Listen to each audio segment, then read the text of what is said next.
morning, all of you students. Today we start here pattern of biodiversity. Already discussed about the information different points, but today start here pattern of biodiversity. It is very important point. Pattern of biodiversity can be divided into two types. There are two types. One is a latitudinal and second one is the altitudinal.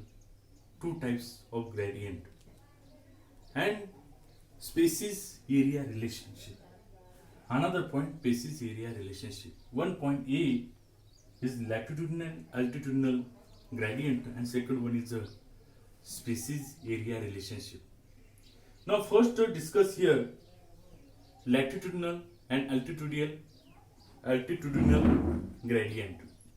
gradients.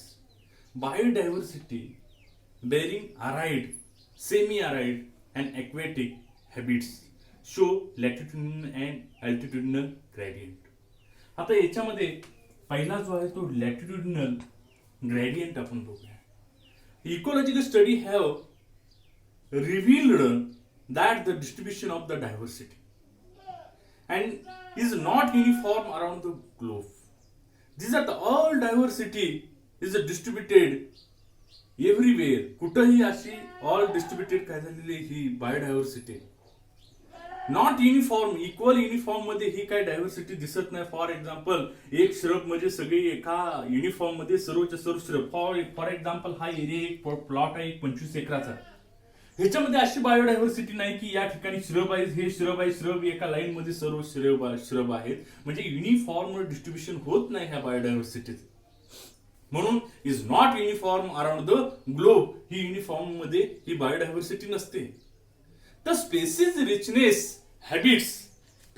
richness habits longitudinal gradient from the many plants and animals.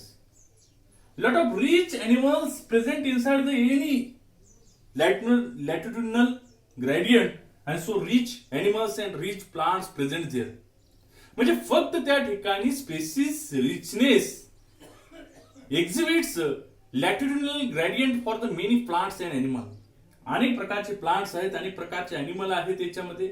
If not all म्हणजे या ठिकाणी हे मोठ्या प्रमाणावरती काय येते हे दोन्ही बघता येतात. It has been required observed the species richness is high at the lower latitude. हे जे काय लोअर लॅटिट्यूडला स्पेसिस रिचनेस जो आहे तो कसा आहे higher as compare to upper latitude. Upper लॅटिट्यूडच्या याच्यामध्ये काय केलेला हा त्या ठिकाणी डिफरन्स बघता येतो. आणि another important example is tropical level high biodiversity. ही जी काय ट्रॉपिकल लेवल आहे ही ट्रॉपिकल लेवल एक्झॅक्ट कशी येते कुठे येते ही मी तुम्हाला एक्सप्लेन करणार आहे. तत्पूर्व ह्या ट्रॉपिकल लेवलला हाय बायोडायव्हर्सिटी काय करते ती बघता येते. म्हणजे जो पृथ्वी आहे ते पृथ्वीच्या बरोबर इक्वेटोरियल पोल. आता for example this is called as earth. ही काय आहे अर्थ आणि अर्थ मध्ये हा जो मिडल येतो त्याला काय म्हणायचं इक्वेटोरियल पोल. आणि या ठिकाणी हॉरिझॉन्टल अँड ह्या पद्धतीनं ह्याच काय असतात रोज अशा पद्धतीच्या असतात.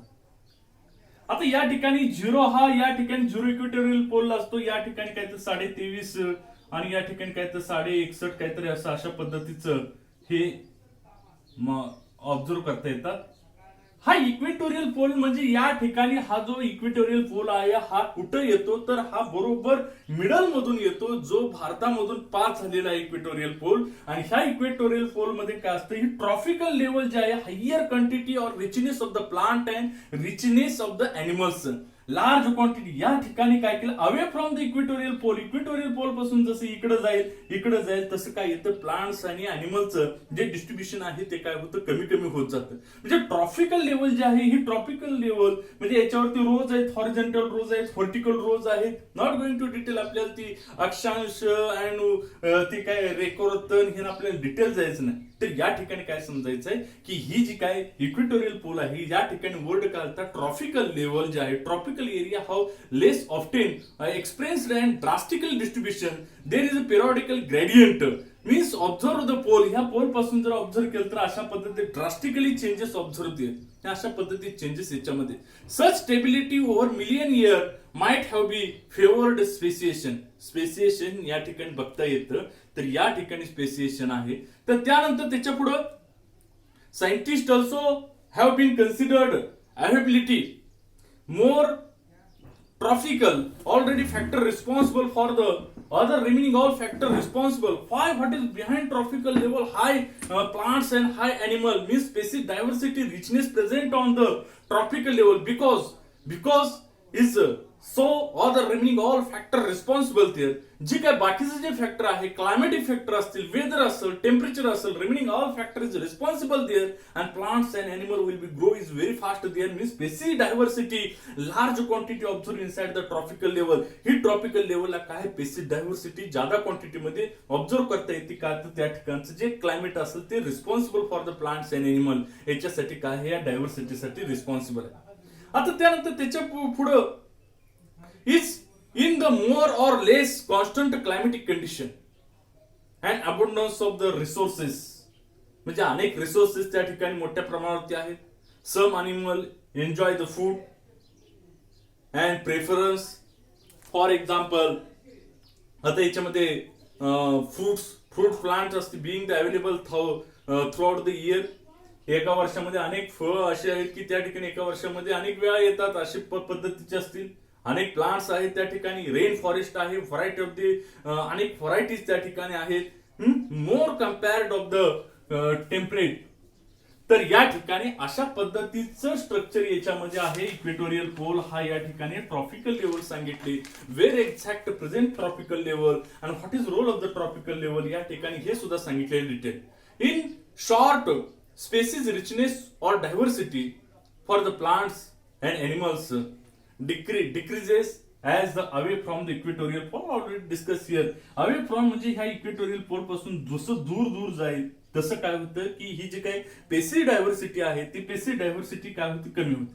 For example 1000 pieces of the plants and 1000 pieces of the animals present on the equatorial pole. For example देतो 1000 प्लांट पीसेस असतील 1000 एनिमल पीसेस असतील कुठे इक्वेटोरियल पोलला. पण जर जसं इक्वेटोरियल पोल पासून away from the equatorial pole या ठिकाणी गेलं तर या ठिकाणी 500 पीसेस असतील प्लांट 700 पीसेस असतील एनिमल. या ठिकाणी गेलं तर 100 पीसेस असतील प्लांट 100 पीसेस असतील एनिमल. असं म्हणजे इक्वेटोरियल पोल पासून जसं दूर जाईल म्हणजे ट्रॉपिकल लेवल पासून जसं दूर जाईल त्या पद्धतीने काय होतं फ्रॉम द इक्वेटोरियल पोल पासून दूर जाईल तसं या ठिकाणी पीसेस व्हेरिएशन म्हणजे less or decrease as we way away from the equatorial pole पासून जसं जाईल तसं त्या ठिकाणी काय होतं हे डिक्रीज होत जातं. In maximum in tropical rain forest हा जो इक्वेटोरियल पोल आहे तो ट्रॉपिकल लेवलचा आहे त्या ठिकाणी मॅक्झिमम काय होतं तर मॅक्झिमम रेन फॉरेस्ट आहे त्यामुळे त्या ठिकाणी प्लांट्स असतील एनिमल्स असतील ह्या मॅक्झिमम क्वांटिटीमध्ये अबंडन्स क्वांटिटीमध्ये काय होतात त्या ठिकाणी फॉर्म होतात किंवा त्या ठिकाणी ऑब्झर्व करता येतात. Amazon rain forest one of the best example Amazon. आता अमेझॉनचं जर घेतलं अमेझॉन रेन फॉरेस्ट मध्ये जर बघितलं तर या ठिकाणी 40,000 पीसेस ऑफ द प्लांट्स जवळजवळ त्या ठिकाणी 40,000 पीसेस कशाचे आहेत प्लांट्स आहेत. Another example of the 130 birds observe there inside Amazon rain forest मध्ये जे काय अमेझॉनचं रेन फॉरेस्ट आहे त्याच्यामध्ये जर बघितलं तर 40,000 of the plant pieces observe there and 1,300 bird species observe there and also 427 mammals are present there. Mammals these are the mammals या ठिकाणी मॅमल्स सुद्धा एवढे काय त्या ठिकाणी प्रेझेंट आहेत. दीज या पद्धतीने जवळजवळ 3000 स्पेसीज अशा काय केलेले त्या ठिकाणी ऑब्झर्व करता येतं. It is best example of the Amazon rain forest. हे अमेझॉन रेन फॉरेस्टचं एक बेस्ट एक्झाम्पल सांगितलं ही या ठिकाणी. हे झालं लॅटिट्युडिनल. आता अल्टिट्युडिनल मध्ये जर बघितलं व्हॉट इज अल्टिट्युडिनल म्हणजे काय तर speak for the height from the mean of the sea म्हणजे सी लेवल म्हणजे काय MSL म्हणायचं. मीन ऑफ सी लेवल याला काय म्हणायचं मीन ऑफ सी म्हणजे समुद्र level mean of sea level ह्यालाच काय म्हटलं जातं तर ह्याला म्हणायचं MSL म्हणजे the speak for the height from mean sea level upward म्हणजे वरच्या. आता याच्यामध्ये specific diversity more at the lower level. ही जर बघितलं समुद्राच्या लेवलमध्ये जर ही जर बघितलं तर याच्यामध्ये more diversity observe in lower level ही जी खालची लेवल आहे त्या खालच्या लेवलमध्ये काय होतं, मोर या ठिकाणी स्पेसिस डायव्हर्सिटी ऑब्झर्व करता येईल. ते हायर हायर अल्टिट्यूडच्या लेवलमध्ये लोअर लेवलला काय करता येतं, जादा क्वांटिटीमध्ये हे काय बघता येतात, स्पेसिस डायव्हर्सिटी बघता येते. ही एक अल्टिट्यूड आहे. It is because the higher altitudes change in the climatic condition and drastic seasonal variation and leads to the decrease in the species diversity. Higher altitude लेवलला डिक्रीज का होती, तर these are the climatic factor is responsible. त्या ठिकाणी पहिला factor कोणता आहे, climatic factor responsible आहे.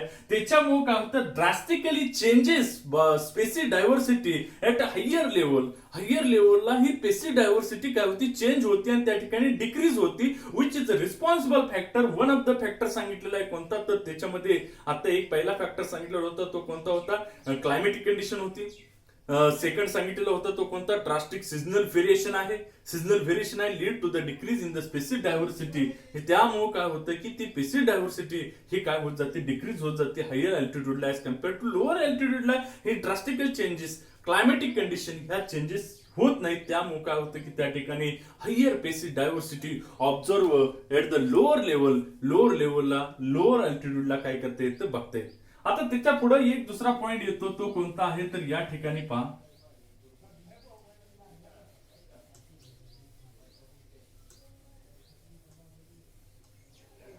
एक बी पॉइंट आहे species area relationship.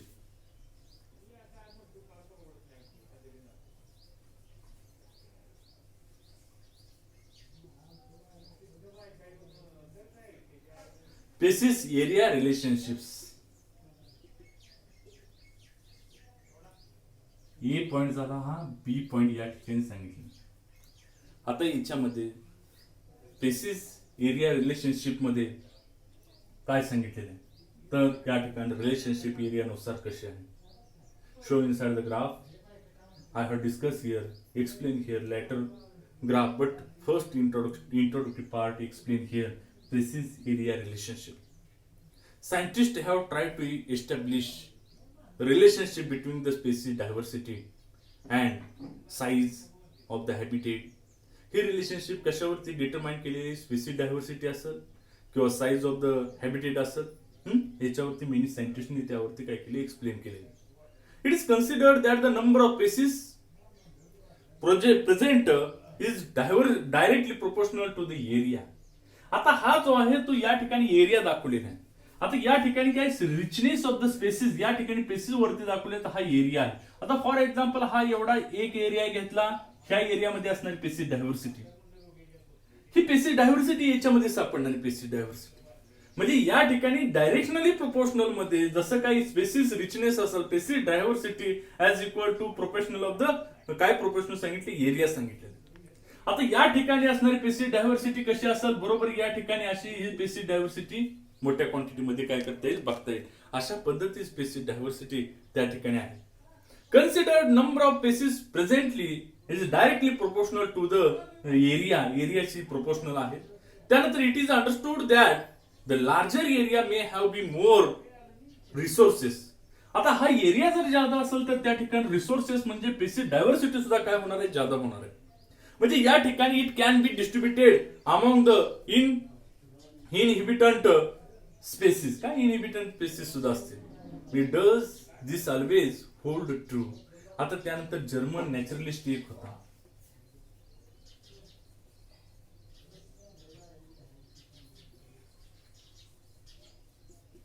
German naturalist, तर त्याच्यामध्ये अलेक्झांडर काय सांगितलेले, Alexander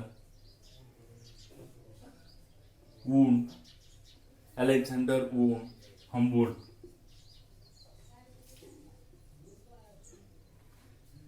German naturalist observed that the species richness does the increase with its increase in area. हा एरिया वाढल्यानंतर स्पेसिस रिचनेस सुद्धा काय होतो, वाढतो. हा कुणी सांगितला, first scientist, she was great German scientist, German naturalist Alexander वोन हम्बोल्ट. ह्या सायंटिस्टनी फर्स्ट ऑब्झर्व केलं, काय ऑब्झर्व केलं की या ठिकाणी जर एरिया इन्क्रीज झाला तर स्पेसिस रिचनेस सुद्धा काय होतो, इन्क्रीज होतो. Is does the increase with increase in the area but up to the limit. पण त्या ठिकाणी काय ठिकाणी लिमिट येतं. तर या ठिकाणी काय केलेलं, हा जो काही एरिया असेल तर स्पेसिसचं काय येतं, स्टेडी स्टेज मध्ये स्पेसिस येतात. अशा पद्धतीचं ही इक्वेशन या ठिकाणी सांगितलेले ग्राफच्या माध्यमातून एरिया जर वाढला या ठिकाणी तर स्पेसिस रिचनेस सुद्धा काय होतो, वाढतो. स्पेसिस डायव्हर्सिटी वाढते. म्हणजेच या ठिकाणी काय सांगितलं, तर या ठिकाणी observe that the species richness does the increase in the area, increase in the area but up to the limit. but या ठिकाणी काही ठिकाणी लिमिट येईल, या ठिकाणी काय होतं, स्पेसिस रिचनेस हा स्टेडी राहतो. म्हणजे या ठिकाणी अशा पद्धतीचे changes show inside the graphical species. आता या ठिकाणी इक्वेशन दिलेलं आहे.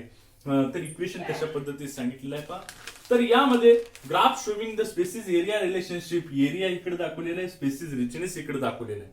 Observe the graph for the species area relationship. For the main species this curve is rectangular hyperbola. हे कशा पद्धतीचा आहे, रेक्टँग्युलर हायपरबोला अशा पद्धतीचा या ठिकाणी स्पेसिस दाखवलेले आहे. आता या ठिकाणी मेन्शन केलं, S means species of richness, A means area under the study, किती एरिया स्टडी केलेला आहे तो या ठिकाणी आहे. C as the Y intercept, हा सी दाखवलेला आहे. Z as the slope of the line, Z या ठिकाणी काय दाखवतो, स्लोप ऑफ लाईन. अशा पद्धतीचे इक्वेशन काय केलेलं आहे सांगितलं. वर चालू आहे का. तर या ठिकाणी अशा पद्धतीचं कर्व सांगितलं. Relation can be considered by the equational. Equation मध्ये हे रिलेशन कसं आहे, log S is equal to log C plus Z log A. अशा पद्धतीने ही काय केलेलं आहे, इक्वेशन कन्सिडर्ड केलेलं आहे. म्हणजे a strength line as observe in the figure मध्ये अशा पद्धतीने स्ट्रेंथ लाईन सांगितले. व्हॅल्यू झेड रेंजेस बिटवीन किती सांगितले, 0.1 to 0.2 regardless species or regional under the study. जो काही स्टडी केलेला आहे, रिजनल अंडर स्टडी केलेला आहे, त्या एरिया मधला स्पेसिस त्या ठिकाणी काय केलेलं सांगितलं, रिजनल अंडर द स्टडी. जो काही रिजनचा स्टडी केलेला आहे तो आहे. Observe indicate that the very larger area number of species found. जेवढा एरिया ज्यादा असेल तेवढ्या नंबर ऑफ स्पेसिस काय येतील, ज्यादा येतील. ही या ठिकाणी सांगितले. Increase further than the area is explored. पण त्या ठिकाणी फर्दर काय होतं, स्टेडी हा ग्राफ ऑब्झर्व करते. अशा पद्धतीचा pattern of the biodiversity detailed explain here. अशा पद्धतीने हे काय सांगितलेलं आहे, पॅटर्न ऑफ बायोडायव्हर्सिटी. तर या ठिकाणी हा पॅटर्न ऑफ बायोडायव्हर्सिटी हा पॉइंट आणि त्यासोबत असणार लॅटिट्यूडनल अँड अल्टिट्यूडनल रिलेशन ही सांगितलेलं आहे. आणि टी स्पेसिस एरिया रिलेशनशिप या इक्वेशनच्या माध्यमातून थोडक्यात एक्सप्लेन केलेलं आहे. तर या ठिकाणी आपण काय करूया, थांबूया. Thank you very much.